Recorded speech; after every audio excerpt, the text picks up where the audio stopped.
Olá, boa noite. Que a graça, que a paz do Senhor Jesus Cristo transborde mais e mais na sua vida.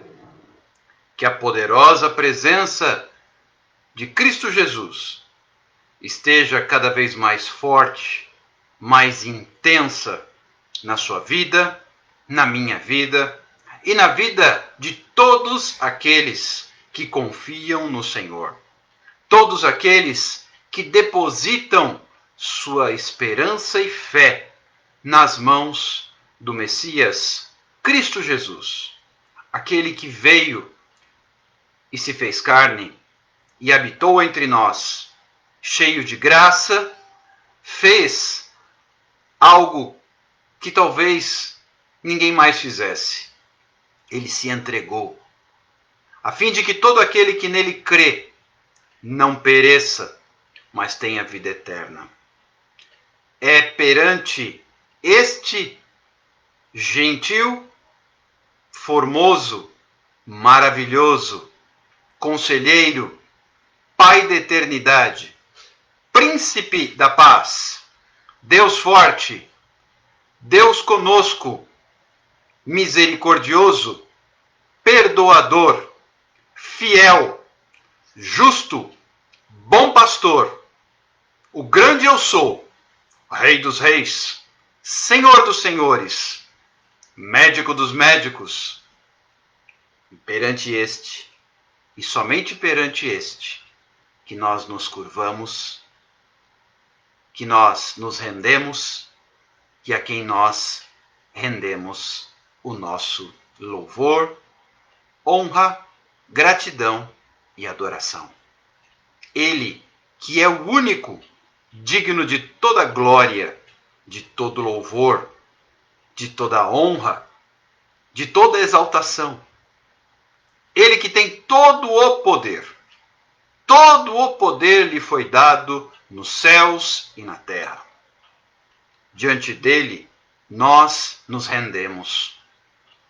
Este Jesus, que subiu para os céus, mas que um dia virá buscar o seu povo. Este, que segundo a Bíblia nos ensina, recebeu do Pai um nome que está acima de todo nome. Um nome diante do qual um dia toda língua confessará, todo joelho se dobrará, pois Jesus Cristo, somente Ele é o Senhor. E diante dessa majestade, nós nos rendemos e nós nos curvamos nesta noite. Bendito seja aquele que vem em o nome do Senhor. Bom ter vocês aqui conosco, pessoal que já está conosco nesta live, a Fabiane, a Dulce, o Zé Luiz, pessoal que está conosco também, o Leandro. Bem-vindos. Deus abençoe a sua vida. Deus abençoe a sua família. Deus derrame graça sobre graça em tudo aquilo que fizer parte do seu dia a dia. E que juntos possamos caminhar na presença do Senhor, encontrando passo a passo a direção e a real valorização que Deus tem dado para você e para mim. Porque como nós temos enfatizado aqui muito, Deus tem um propósito para a sua vida. Deus tem um projeto para você. Deus te escolheu e Ele tem planos para todos aqueles que o amam e o buscam verdadeiramente. Lembram do que nós temos compartilhado, sobre tudo o que enfatizamos na noite de ontem. Creio que vocês tiveram a oportunidade de ler e de reler os trechos da Bíblia que nós sugerimos. Capítulo 12, capítulo 11 do Evangelho segundo João, bem como o capítulo 10, apenas o finalzinho do capítulo do Evangelho segundo Lucas. onde nós temos a história encantadora de Marta, Maria e Lázaro. E nós enfatizávamos bastante na noite passada a questão da oferta, do presente, do ato praticado por Maria, quando ela ofereceu a Jesus seu bem mais precioso, aquela libra de nardo puro, que ela derramou sobre os pés do Messias, ao ungir seus pés e secá-los com seus próprios cabelos. Ou seja, na cultura dos hebreus daquele tempo, o cabelo da mulher representava sua honra. Logo, Maria empenhou até mesmo sua honra diante do Senhor Jesus Cristo. E nós, o que temos oferecido a Jesus? O que temos depositado em suas mãos? Porque, queridos, não vamos aqui deixar de lado a revelação que temos de que o Senhor se importa com você. O Senhor tem projetos, tem planos, tem sonhos para a sua vida. Não podemos nos esquecer que Ele, muito antes de nós sequer pensarmos nisso, Ele já nos havia escolhido. A Bíblia fala que antes da fundação do mundo, Ele já havia nos escolhido para o louvor da sua glória. E nós precisamos entender que o propósito de Deus vai muito além do que nós somos capazes de imaginar ou de sonhar. Os sonhos de Deus são mais altos. E muitas vezes, até por conta das dificuldades, das lutas, das tribulações que nós enfrentamos, nós nos deixamos abater, ficamos abalados, ficamos enfraquecidos e até deixamos de acreditar nas bênçãos que Deus tem reservado para nós. Porém, precisamos despertar para o fato de que o Senhor não nos esqueceu, não nos abandonou, não nos desprezou. Ao contrário, independente do que quer que tenhamos feito, lembram do que trouxemos aqui na noite retrasada, quando falávamos acerca daquela mulher que foi flagrada em adultério, a qual foi trazida na presença do Messias, e Jesus foi inquirido a seu respeito, dizendo: esta mulher foi pega em flagrante adultério. O que tens a dizer? Pois a lei de Moisés diz que ela deve ser apedrejada até a morte. Lembrávamos que naquela ocasião, se ela foi flagrada no ato do adultério, por certo, ela estava com seus cabelos soltos, logo sua honra estava à mostra. Quiçá estava despida, coberta com algum pedaço de lençol ou alguma coisa que ela pôde lançar mão rapidamente quando foi flagrada. E naquela situação vexatória, ela foi trazida a Jesus e nem por isso Jesus a condenou. Ao invés disso, ele abaixou a cabeça e começou a escrever no chão. Que mestre nós temos! Justo, amoroso, perdoador, misericordioso. Que lindo! Nosso Jesus é maravilhoso. Ele até, alguém especulou isso, não tem um texto bíblico que possa provar esta linha de pensamento, mas é no mínimo razoável que nós pensemos na possibilidade de que ele baixou a cabeça e passou a escrever ali para tirar um pouco o foco da atenção que as pessoas estavam colocando os olhos sobre aquela mulher, para que os olhos se voltassem um pouco mais para ele e ela pudesse respirar. E então ele começa a escrever. que será que ele estava escrevendo, né? E aqueles fariseus cheios de uma pseudo-santidade insistem com Jesus: o que é que tu tens a dizer? A lei determina que ela seja apedrejada até a morte. O que tens a dizer, ó Jesus de Nazaré? E diante da insistência, Jesus se levanta, olha para eles com aquele olhar que só Jesus tinha, e então ele responde: aquele que estiver sem pecados, que atire a primeira pedra. E abaixa a cabeça de novo e volta a escrever no chão. E a Bíblia fala, no texto que nós repartimos, que as pessoas acusadas pela sua própria consciência, olha que interessante, acusadas pela sua própria consciência, as pessoas começam a ir embora. Isso está lá no capítulo 8 do Evangelho segundo João. Uma a uma, a partir da mais velha, talvez a mais velha tivesse mais peso na consciência, do mais velho até o último, um a um, aquelas mãos que estavam cheias de pedras para atirar naquela moça, foram ficando vazias, foram sendo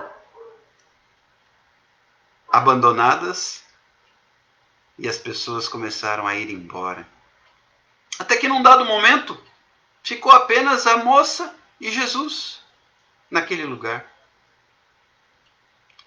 Então Jesus levantou a cabeça novamente, olhou para ela e falou: onde estão os teus acusadores? Ninguém te condenou? E ela responde para o mestre: não, Senhor, ninguém. E Jesus então diz para ela assim: nem eu tampouco te condeno. Vá e não peques mais. É desse Jesus que nós estamos falando. Aí alguém poderia dizer assim: mas aquela mulher ficou sozinha. Só ela e Jesus. E vocês se lembram que nós enfatizávamos exatamente isso. Você e Jesus. Você e Deus é o suficiente. Não precisamos de mais nada e nem de mais ninguém. Eu não sei se em algum momento ou se no exato momento atual você está sozinho. As pessoas se esqueceram, deixaram você para lá, te abandonaram, te desprezaram. Mas eu quero te dizer que alguém cujo nome é Jesus Cristo jamais despreza um coração arrependido, um coração quebrantado, um coração contrito, um coração sincero, um coração disposto a recomeçar. E meus amados, minhas amadas, não tenha dúvidas de que o Senhor Jesus Cristo, o mesmo que esteve com aquela mulher lá no templo, ela que foi pega em pecado, o mesmo Jesus que não a acusou, que não a condenou, também não me acusa, não me condena, mas me perdoa porque me ama. Também não te acusa, não te condena, mas te perdoa porque te ama. Assim, mesmo que estejamos apenas eu e Deus, eu e Jesus Cristo, isso é o suficiente. Nada mais é necessário. Isso nos basta. Não importa quais sejam as lutas, as dificuldades, as circunstâncias. Ah, mas todos voltaram as costas, todos me deixaram, fiquei na mão. Não importa. Eu e Deus é o suficiente.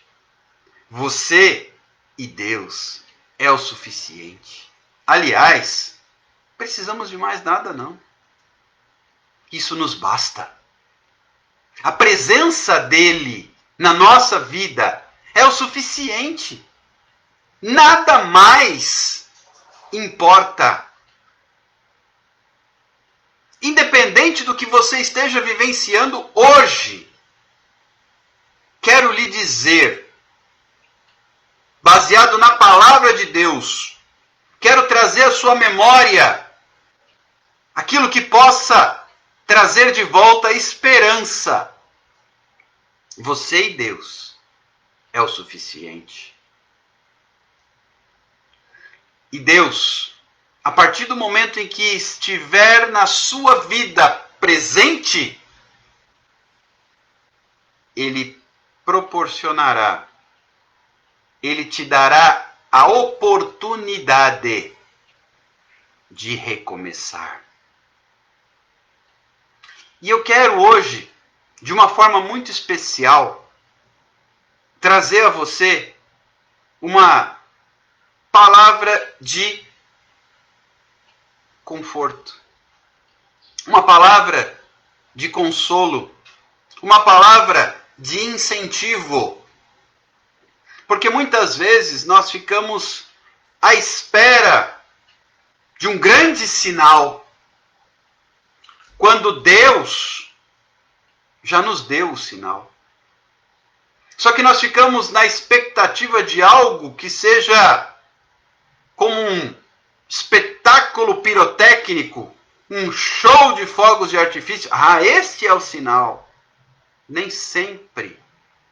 Às vezes o sinal que Deus nos dá é muito mais sutil do que você imagina ou do que eu imagino. E eu vou trazer isso de uma forma bastante prática na palavra de Deus, e que Deus me dê bastante graça para transmitir essa mensagem de forma clara e objetiva para o seu coração nesta noite de 8 de junho de 2020. Vocês estão comigo? Podemos ir em frente? Hoje, nós vamos nos basear num personagem bíblico bastante conhecido e sobre o qual muito se ensina e muito se fala, que é o profeta Elias. Elias, a palavra Elias, a tradução do nome dele, significa poder e força de Jeová. Esse nome é marcante. Até o nome desse profeta tem um significado poderoso, não é verdade? Poder e força de Jeová. Pois bem, depois eu vou deixar aqui a solicitação para que você leia 2 capítulos. O capítulo 17 e o capítulo 18 do primeiro livro de Reis, que vão contar exatamente essa história da qual nós vamos aqui abordar e tratar de forma pontual, utilizando-nos de alguns versículos destes 2 capítulos. Mas o contexto é o seguinte, segura aí a informação, não ignore, esse é o nosso tema de hoje, não ignore os pequenos sinais. Talvez Deus esteja, desde logo, trazendo para você um sinal e você não está se dando conta.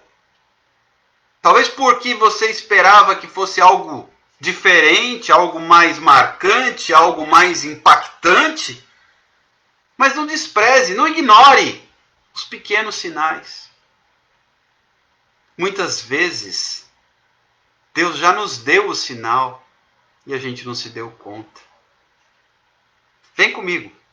A situação é a seguinte. Havia sobre Israel um rei, cujo nome era Acabe. Um rei que não foi um bom rei.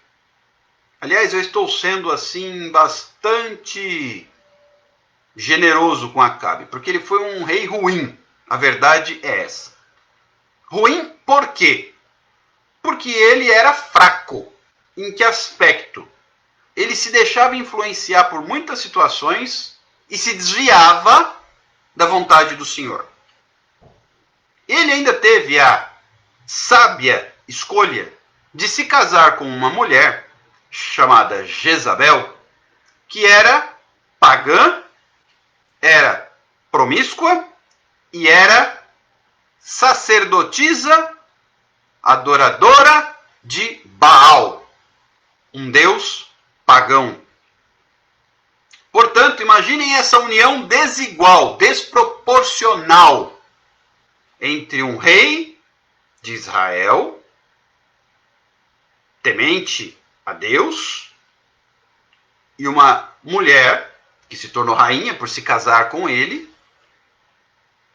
que cria num outro Deus. E ele, por muitas vezes, se deixou levar por essa mulher. Uma mulher sem escrúpulos, sem princípios e sem temor a Deus. Uma mulher que fez de tudo, por exemplo, para matar um homem que possuía por herança uma vinha, pura e simplesmente porque o rei desejava aquela vinha e o homem se recusava a lhe vender a vinha. Então ela armou uma situação para que o homem fosse morto. Veja o naipe dessa rainha. Estou me referindo a Nabote, que tinha uma vinha e que Acabe desejava aquela vinha, mas Nabote entendia que ele não podia vender algo que ele havia herdado e que por direito seria transmitido aos seus filhos. Jezabel não aceitou isso e tramou para que Nabote fosse morto. Pois bem, estou contextualizando aqui para você entender do que nós estamos falando. Então Acabe era um rei ruim. E então, e aí a gente já entra no capítulo 17. Deus, por intermédio do profeta Elias, chega para Acabe e diz: não vai mais chover sobre a terra.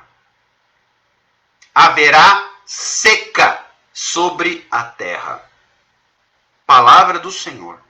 Diante de tudo aquilo que o rei vinha promovendo no reino, toda a idolatria, todo o culto a Baal, toda a desobediência a Deus, tudo aquilo que foi desagradando a Deus, então veio a consequência. Muitas vezes nós também temos que arcar com consequências dos nossos erros. Não porque Deus seja mau, mas porque Deus é justo. E não faltaram advertências a Acabe. Se você for ler a narrativa bíblica como um todo, desde que Acabe assumiu o trono, não faltaram advertências por parte dos profetas acerca da vontade, da palavra do Senhor e acerca de Jezabel. Mas Acabe preferiu ouvir o seu próprio coração e, inevitavelmente, isso trouxe consequências. Logo, veio a palavra do Senhor por intermédio do profeta Elias. Acabe, não choverá sobre a terra. E assim foi por um longo período de anos sem chuva. Logo, em não havendo chuva, não há colheita. Em não havendo colheita, não há alimento. Em não havendo alimento, há fome. Quantas vezes, por causa dos nossos erros, nós trazemos sobre nós e nossa casa a fome? Não necessariamente fome física, natural, como foi o caso aqui da nação de Israel, mas muitas vezes fome espiritual, porque quando nos afastamos de Deus, deixamos de ter este alimento para nos suprir. E sem este alimento, nós passamos fome. Veja o que a palavra de Deus diz quando Jesus, em meio ao deserto, sendo tentado por Satanás, Satanás lhe provoca, dizendo: se tu és o Filho de Deus, manda estas pedras que se transformem em pães. Queridos, você consegue ver algum pecado nisso? Tem fome, tem poder, porque é filho de Deus. Determinar que pedras se transformem em pães. Aparentemente não há pecado. Mas este é o ponto. Aparentemente. Não pode ser apenas superficial. Eu tenho que entender o coração de Deus e a sua vontade. Porque a questão não era o pão, não eram as pedras. A questão é o questionamento da identidade de Jesus. Jesus, se ele cedesse, ele estaria colocando à prova sua própria identidade. Porque Satanás, veja como ele foi de forma sutil. Se tu és, ele colocou em xeque a identidade de Jesus. Se tu és o Filho de Deus. E Jesus não tinha que provar que ele é o Filho de Deus. Você não tem que provar nada para pessoas. Você tem que manter a sua integridade diante de Deus. E por isso, Jesus respondeu a Satanás: nem só de pão viverá o homem, mas de toda palavra que procede da boca de Deus. Então, não se trata, e eu tenho procurado trazer isso aqui com muita clareza, identidade. Quem eu sou, quem você é diante de Deus. Isso tem que estar claro, isso não pode ter nenhuma sombra de dúvida. E Jesus tinha isso muito claro. Portanto, a palavra é alimento. E sem ela passamos fome. Jesus, naquele momento, lá no deserto, ele teve fome de pão. Não fome de palavra, porque ele estava cheio da palavra de Deus. Cheio do poder de Deus. Cheio do Espírito Santo de Deus. Aqui, sobre Israel, por causa da seca, houve fome. E Israel não tinha nem mais pão e nem mais palavra, por causa de um rei extremamente fraco e idólatra. A que situação chegou o povo de Deus? E então, o que aconteceu, queridos?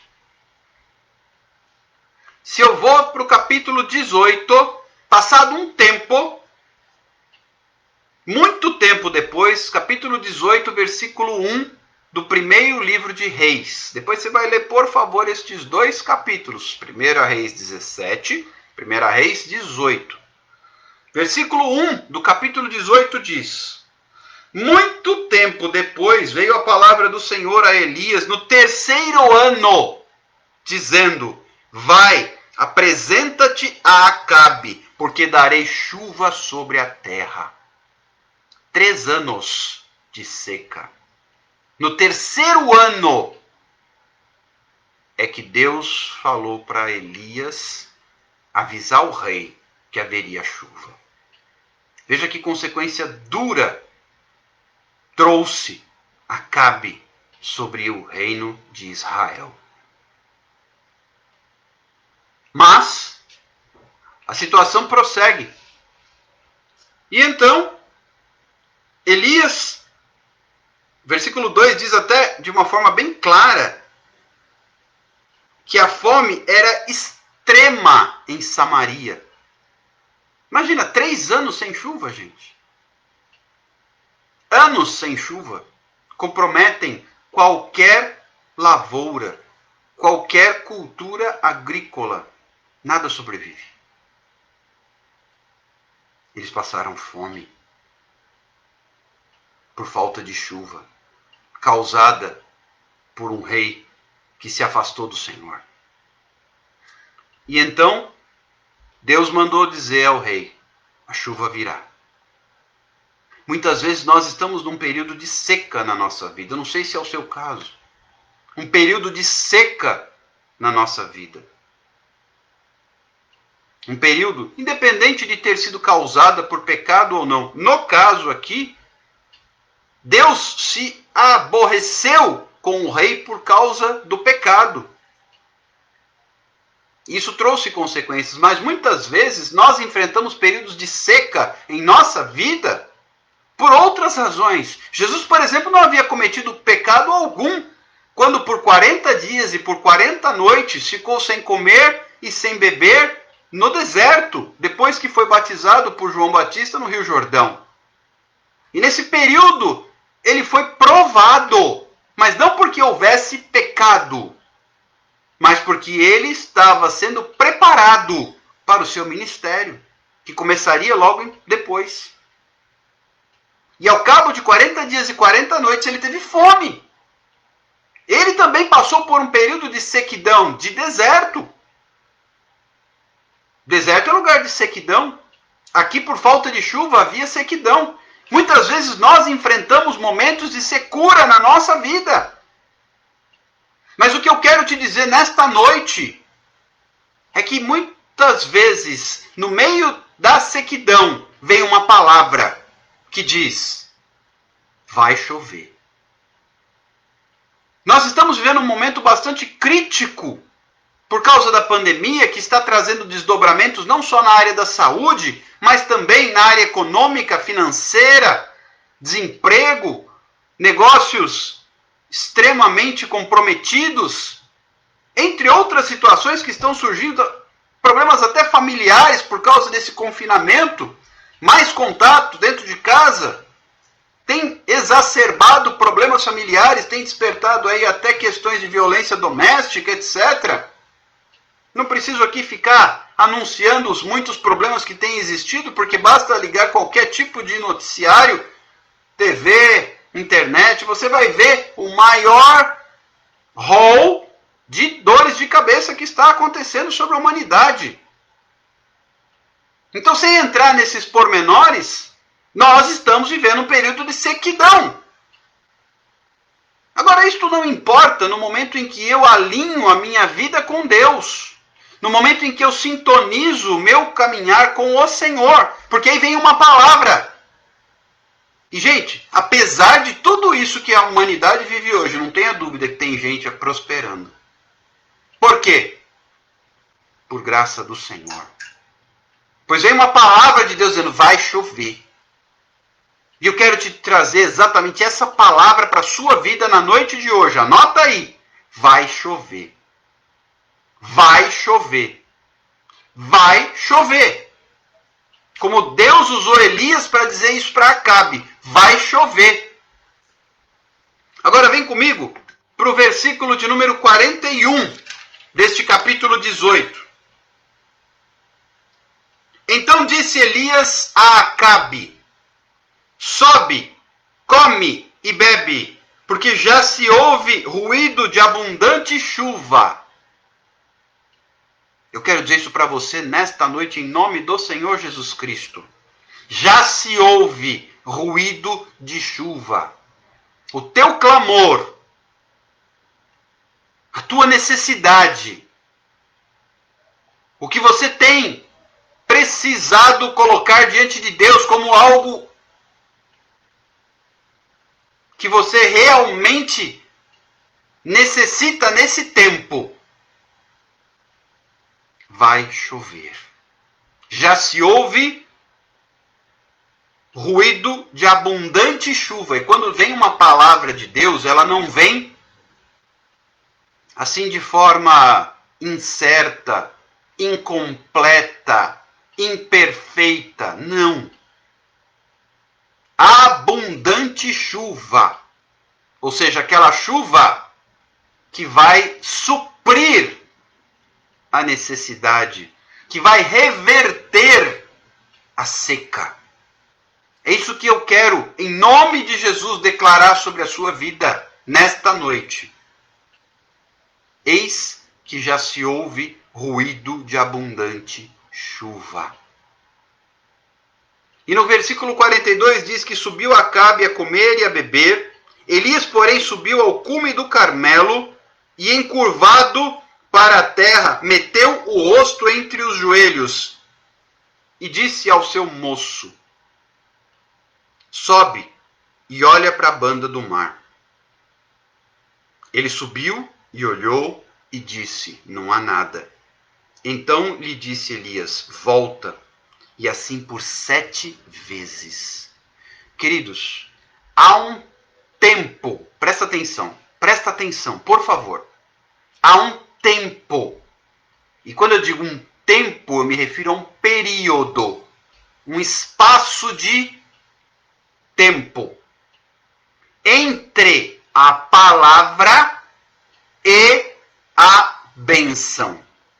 Esse tempo pode ser de segundos, minutos, horas, dias, semanas, meses ou anos. Pode ser rápido, pode não ser rápido. Então eu tenho que estar preparado, porque o meu tempo, e eu já falei sobre isso aqui em outras oportunidades, o meu tempo é diferente do tempo de Deus. Se eu for estudar isso mais a fundo, lá no Novo Testamento, a palavra tempo tem 2 origens no grego. Tempo pode ser cronos, que é um tempo marcado pelo nosso relógio. Tempo que se pode medir em segundos, minutos, horas, dias, semanas e assim por diante. Existe um original para essa palavra, cronos, e existe um outro, que é kairos, que significa tempo de Deus, que não é medido por este dispositivo aqui, inventado pelo homem. O kairos não se mede em segundos, minutos, horas, dias, semanas, meses ou anos. O kairos se mede pela vontade de Deus. E eu preciso entender isso para que a minha fé não seja frustrada, porque a Bíblia traz um parâmetro que realmente quebra qualquer tipo de comparação com o tempo humano. Para Deus, diz a palavra de Deus, a Bíblia Sagrada explica, um dia é como 1000 anos, e 1000 anos é como um dia.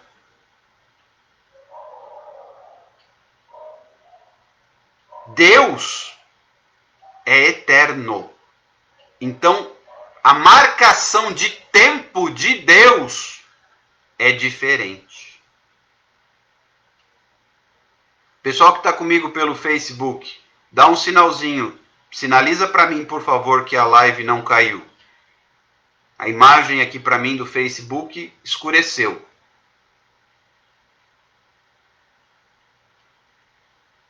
Dá um sinalzinho para mim, por favor. Eu vejo que a Dulce e a Fabiane estão pelo Facebook. Tá ok ainda? Pelo Instagram eu consigo ver que está no ar. Senão eu recomeço aqui pelo Facebook para a gente dar prosseguimento. Tá dando para ouvir tudo. Ok. Sumiu só a imagem? Só a imagem. Vou prosseguir só para a gente não cortar.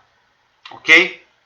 Até porque já estamos nos encaminhando realmente para o final. Procurem ouvir com atenção, vocês que estão no Facebook. Tá dando para ver você não? Por favor.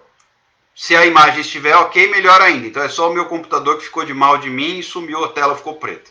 Mas eu consigo falar olhando para a tela preta, não tem problema nenhum. Vamos lá. O tempo de Deus é absolutamente diferente do nosso tempo. Isso é importante que nós tenhamos claro.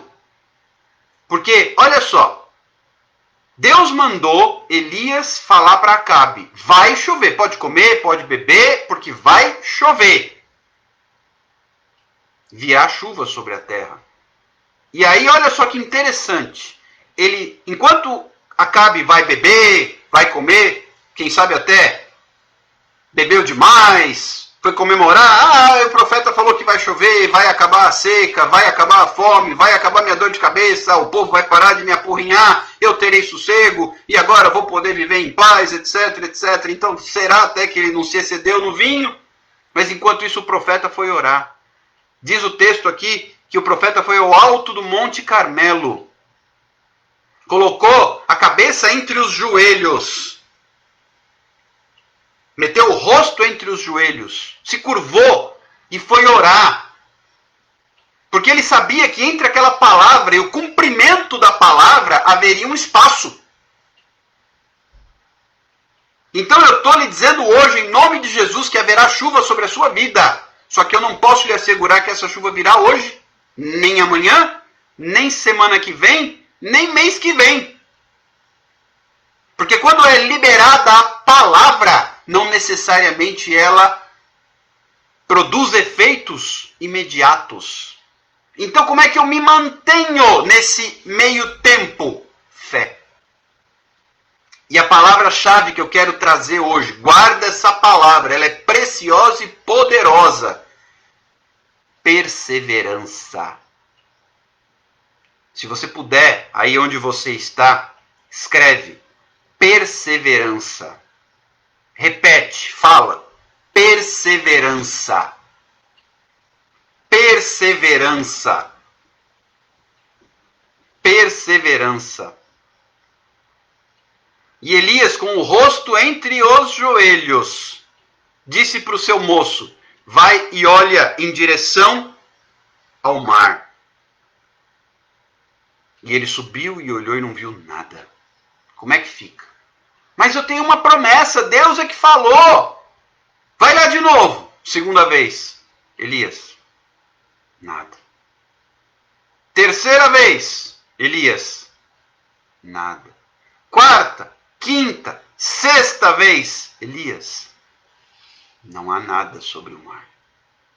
Na sétima vez, isso fala de perseverança, o número 7 é o número da perfeição, o número de Deus.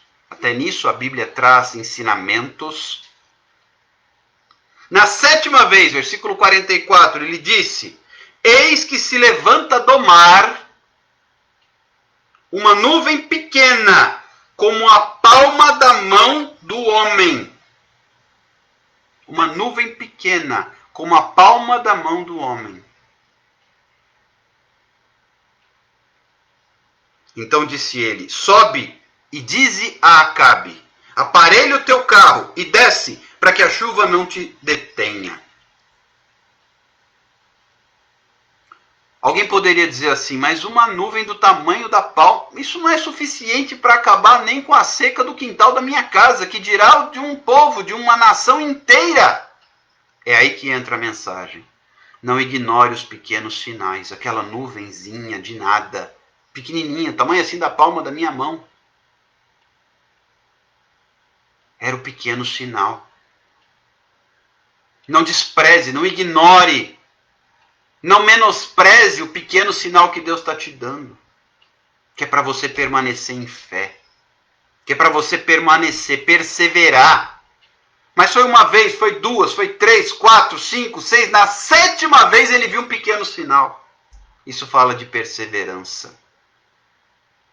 É igual a história do general Naamã, que ficou leproso, e que da parte do profeta Eliseu recebeu uma ordem: vai e te lava no Rio Jordão 7 vezes, e ficarás purificado da tua lepra.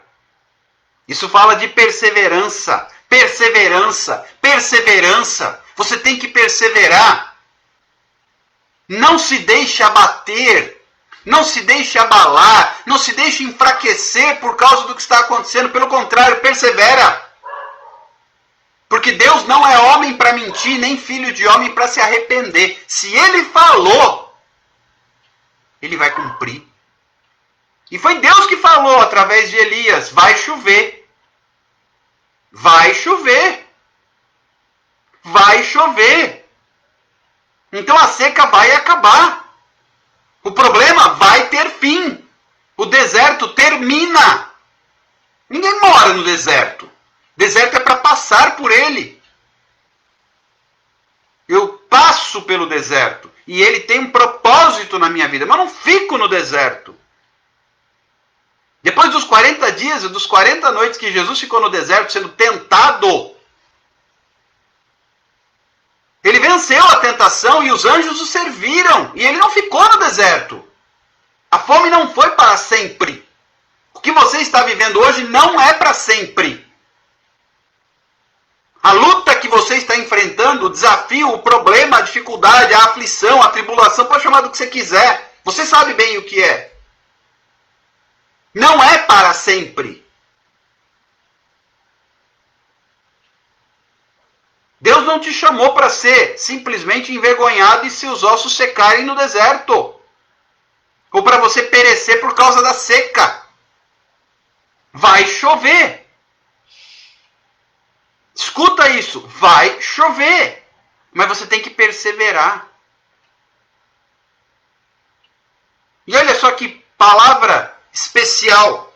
Versículo 45 diz que dentro em pouco os céus se enegreceram com nuvens e vento e caiu grande chuva.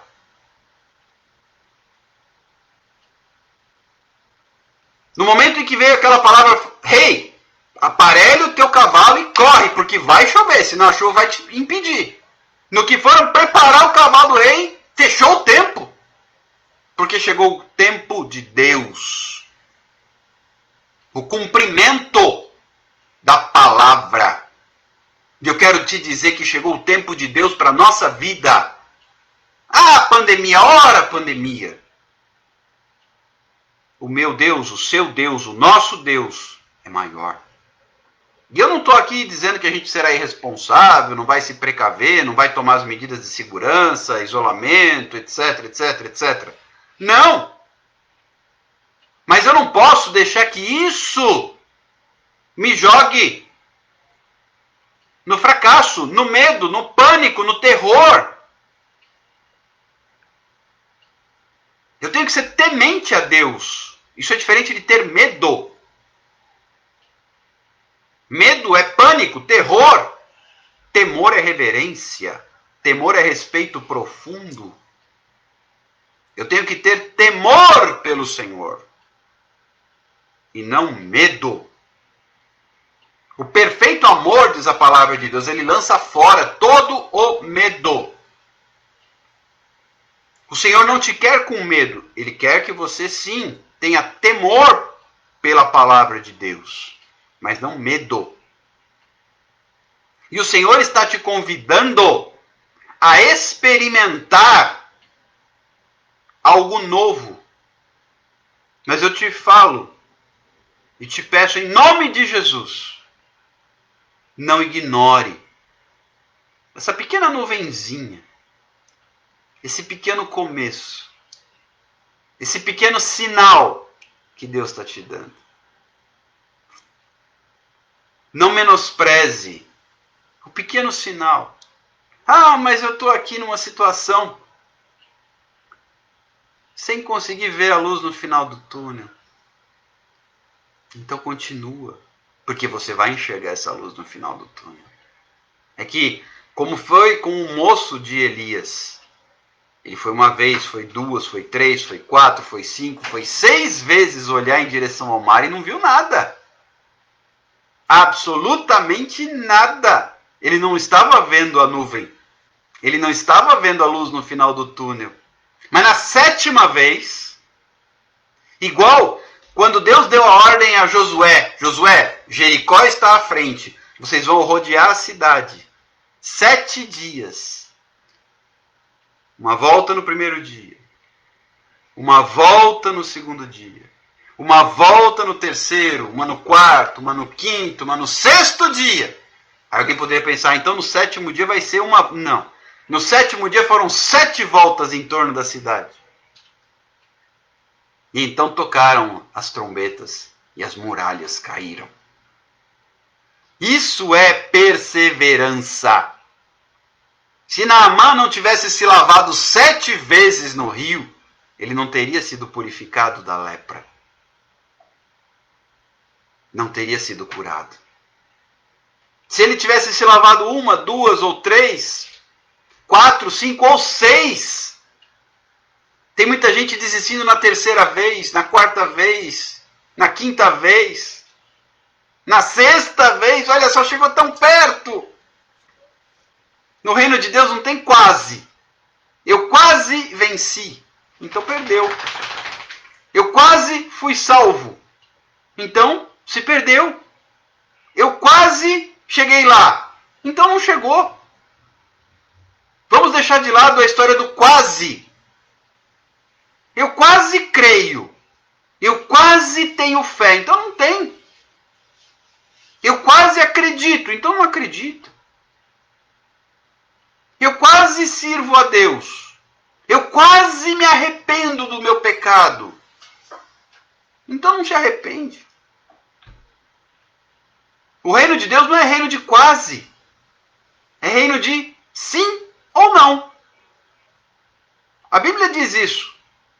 E eu preciso me apropriar disso. Nosso tempo já estourou. A gente volta a falar mais sobre isso. Mas eu peço a Deus, em nome de Jesus, que a graça do Senhor continue ministrando sobre a sua vida através dessa palavra. E eu termino dizendo, não ignore os pequenos sinais. Deus está te dando sinais. Não ignore esses pequenos sinais. Deus te abençoe. Um forte abraço. Fique com Deus. Compartilhe essas lives. Ajuda encaminhando, compartilhando na tua página, colocando na timeline do teu Facebook. Encaminhando aqui, clicando nessa asa deltazinha. Enviando para os seus seguidores no Instagram.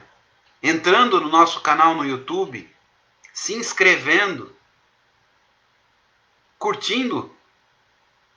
E também compartilhando as ministrações que a gente sempre encaminha para você. Deus te abençoe.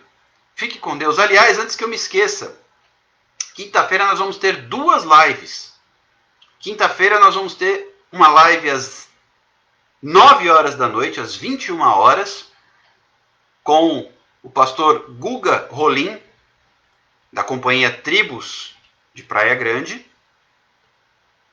Somente pelo Instagram, para a gente poder dividir a tela e os dois falarem. Aliás, vamos abrir para que vocês possam encaminhar perguntas, para que a gente discuta a respeito da palavra de Deus. E na sequência a nossa live habitual pelo Facebook e pelo Instagram. Ok? Antes que eu me esqueça, fica aí o convite. A gente vai formalizar isso e mandar no decorrer dessa semana. Quinta-feira, feriado de Corpus Christi, o pessoal está mais tranquilo em casa. A gente vai ter uma live a mais, uma live especial com a participação do meu querido amigo, irmão, Guga Rolim. Deus abençoe você. Fique com Deus. Um abraço muito especial, um beijo carinhoso. E, se o Senhor nos permitir, amanhã a gente volta às 22 horas. Até lá, forte abraço, Deus te abençoe, tchau, tchau.